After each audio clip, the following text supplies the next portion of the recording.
It's February, and we have another market update for you here in Austin, Texas. We're going to go over some stats with the real estate market. I'm David Shapiro, local realtor and broker with my partner, Lee Abraham. And if you have any questions about real estate in the Austin area, feel free to reach out to us. Our info's below. And we're going to get started and dive right in here. Remember, you can always find us back here at realestatevideohub.com. Go ahead and subscribe to the channel. We've been doing these updates monthly for about 4 years now. All right, so here's what we got. We've got the number of active listings. You can see it bottomed here in the last 2 months. And Lee, what am I looking at? Is this 2101? I just kind of scooted it off to the side for visibility. Yeah, so it's just slightly lower to start February as it was to start January. And as you can see, that's kind of the trend here, and things are going to start to tick up with the number of active listings over the next couple months. Yeah, so if you take the just over 2,100 active listings and break it down, some interesting numbers here, David. We had a good increase in the number of sales on the 30-day pending view, so 670 pending sales over the last 30 days. When you translate that to the 2,100 plus active listings, it's just over a 3-month housing inventory. And then compared to the closed sales from the past month, a much lower number, just over 400, the same number of listings looks more like a 5-month housing inventory. So this is interesting data, and more than likely, we're going to see a surprisingly low monthly housing inventory if the number of new active listings don't significantly jump next month. And so we'll parse that out a little bit as we get into the subsequent graphs here in our presentation. Yeah, so our expectation would be that the number of active listings come online, or increase significantly. So here's that 30-day housing inventory over time. So similar, it has a seasonality, just like the number of active listings. But instead of just looking at the total number of listings, we're looking at both sides of this equation. And so we're anticipating that this is going to tick up as people have been conditioned to list their homes in the spring.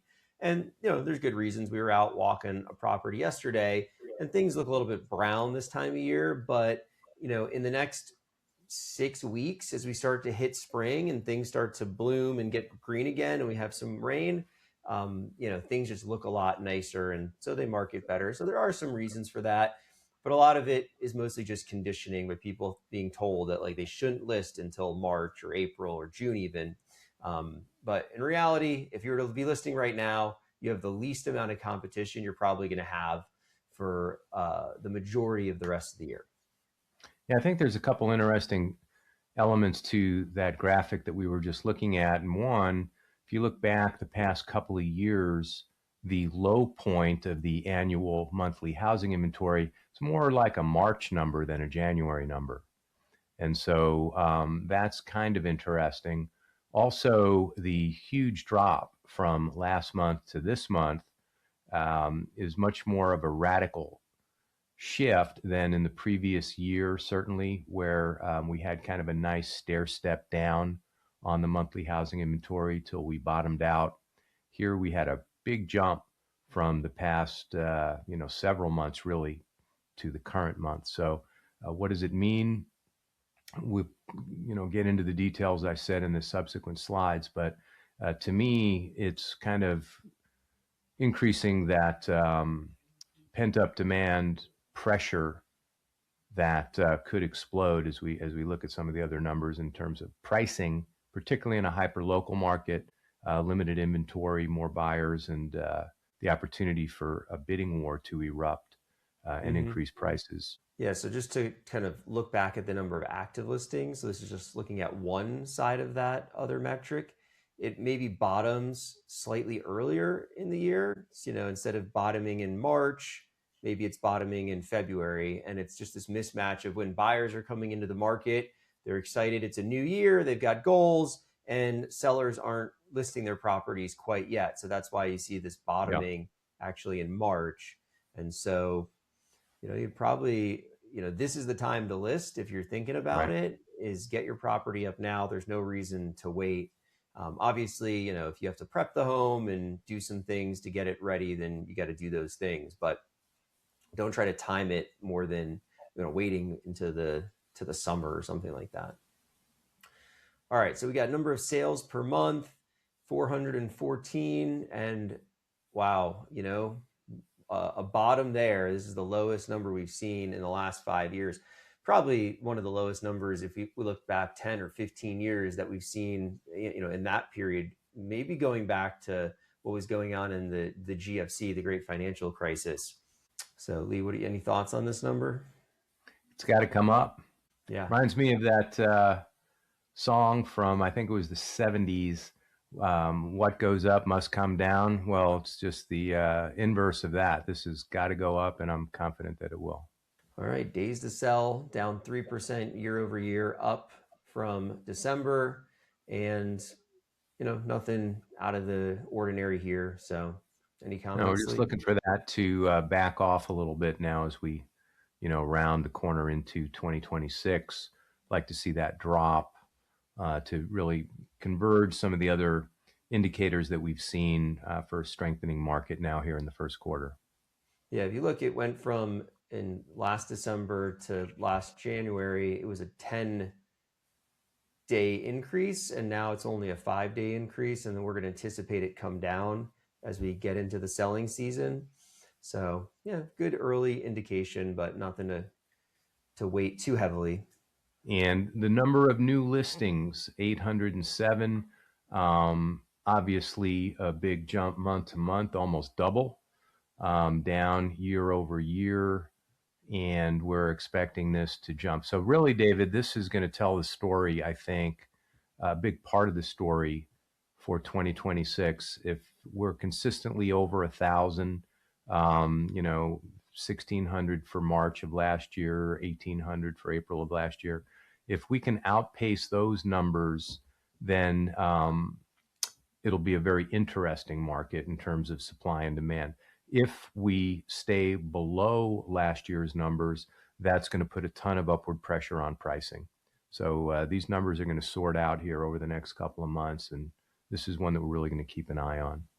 And I think it's going to be dependent on what happens with interest rates. If they keep coming down a little bit, then it's going to bring more buyers in the market, and more sellers will be willing to list their home because there's more activity and it feels like there's more buyers. So I think these two numbers, like we've seen, we'll show that chart further along here, they kind of go in tandem. And so we'll talk more about that here in a minute. All right, the sales price to list price ratio, down a little bit. So I don't know, is this enough of an indication on anything, Lee? 0.3% change? No, I think it's statistically insignificant right now, but I do want to point out something behind the scenes, David, something that the casual fan and viewer of our report wouldn't know if we didn't point it out. So when I ran the stats this morning, there was one particular transaction that was throwing this number off. And so you did some good detective work, as you're known to do from time to time. So why don't you share that just as a little aside on, looking beyond just the numbers we're given and kind of digging in to get the truth. Yeah, we went in and we pulled this report in a different way where you can actually see all of the individual listings. And what we noticed was there was here's the sales price to list price ratio. It shows the minimum of 41.7% and the max was 10,000%. And I thought, okay, well, that's obviously skewing this average. There's no reason it should be 115%. So we went in and looked at the actual listings. And what we found is somebody on here, maybe I can find it with a quick search, had a property for 299,000, but they entered it as a closed sale for like 29 million. So it skewed the numbers significantly. Meridian Oak Lane, the agent listed it for 299 and said it closed for 29 million. So that's a very happy seller, guys. But obviously a mistake. And interestingly, this was a San Antonio agent trying to list something in Austin. So what we did was we just filtered this to remove any non-Austin listed properties, and that fixed the problem. Yeah, just a little something. So, an interesting note as we try to make sense of the market. But yeah, when I ran the numbers first thing this morning, the sale price list price ratio was just under 120%. And we knew something was wrong, but I was going to wait until next month to figure it out. David said, no way. We got to deliver the truth in real time. And so, You can see there we had to manually enter the correct number here of 96%. So once right. we solved the mystery.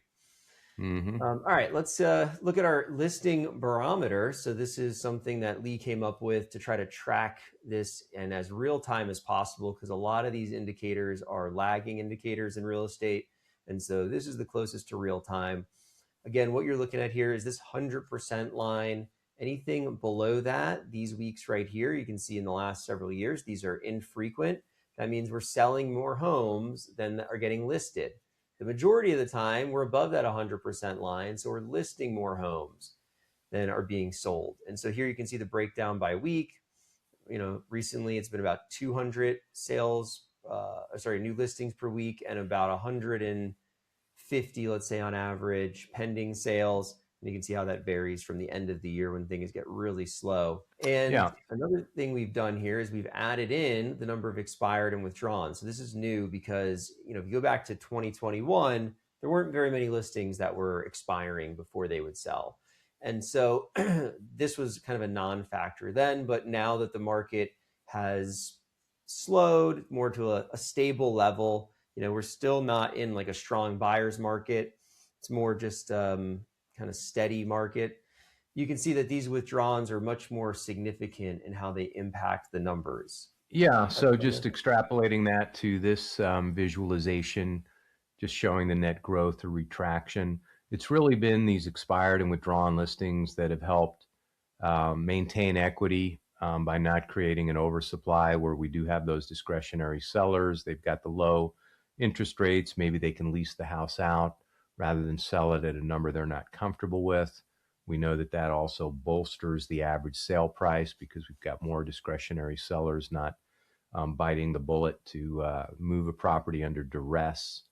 So basically, what it means, David, is that as long as the monthly housing inventory is in the 4 or 5 month range, then we've got a relatively healthy balance between supply and demand. And I don't see that changing over the next few months. But again, the number of new listings hitting the market is really going to be telling the story February, March into April.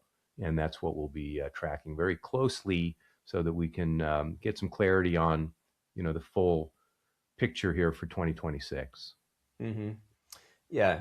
And just to show you the vast difference here between this chart and this one, right? If you were looking at this, you would think that inventory had just grown out of control. So here you can see looks a little bit more balanced when you take into account Right. the expired listings and withdrawn.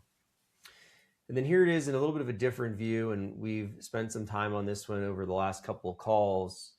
And you can see that these have generally moved a little bit in tandem with the number of new listings outpacing pending sales. But when new listings or pendings are coming down, new listings also are coming down and vice versa. And you can see the bigger spread last year. But we were talking about on, I think it was last month, that it would look probably more like this Right. year is our expectation, where these the number of new listings go up. It may even go up to this extent, but I think this pending number is going to come Right. up more along with it. And so we're Right. still early here. You can see they're doing their little zigzag thing they do this time of year, but soon we'll see a little bit of a breakout where these two numbers diverge, but in the same direction. Yeah, it'll be interesting to see. And then mortgage rates. I mean, this is probably the most important thing for this market. And it feels like you got the president trying every possible way to improve the real estate market, throwing out ideas like 40 or 50-year mortgages. And there is another idea like take your mortgage with you. None of that stuff is really imminent. Really, the only things that might happen in the near future is that rates would come down. They're buying mortgage-backed securities or they're lowering the Fed rate. Maybe those things impact this and rates come down. And I think buyers are quite sensitive. Like a 5.5% rate here is going to be a significant change. And I think it's going to help the real estate market and allow people to kind of unlock. We're in this lock-in effect where people have such low rates, under 3% often, that they just can't justify moving. It's not good for our economy. People need to have mobility to move closer to a job, take a new job out of state, move closer to the school they want their kids to go to, upsize, downsize. There's so many reasons that people want to change their house, and it's really tough. Maybe you're in that position right now. You feel locked in because you're low rate. I'm curious to hear, what would it take for you to make the move? So comment below, if it's a certain interest rate or something else, prices coming down that would allow you to make the move. But a lot of people feel stuck. And so I think 5.5 unlocks a good chunk of those people, 5% an even bigger chunk, of course. And so we're really not that far away, and we'll see what happens. One thing I do want to say, though, is that, we can't predict the future. If you're waiting for this to make a move, like, we don't know for sure that it's going to happen this year, that rates are going to come down. So you always want to make a real estate decision for your home based on your lifestyle. If it's the right time for you to move, then it's always best to work that out and do it now. The other thing to take into account is that if rates come down, that even though you might get a little bit more for the house you're selling, you might also pay more for the house that you're going to go buy. So it tends to work itself out. So don't get too caught up on, I got to get back to some specific price on the house I'm selling. We always advise making those decisions based on lifestyle. Anything you want to add? That's just good to see, David. Well, I mean, I'm looking at the 52-week range graphic, and the low for that time frame is basically right where we're at right now. And so I do agree, and I think that even if we just get under 6, we're going to see a little bit of a spike. You get down to 5.5, and it'll be a different dynamic. So I do like the direction, and I do like the market pressure, whether it be, political pressure or economic pressure. It's real, and I'm looking for this to keep dropping a little bit as we report over the next few months. All right. Well, thanks for joining us. Remember, you can always find us back here. If you got something out of this, please share it with a friend, give it a like, and subscribe, because we'll be back here next month with more updates. So appreciate you joining us, and we'll talk again soon. Thanks, everybody.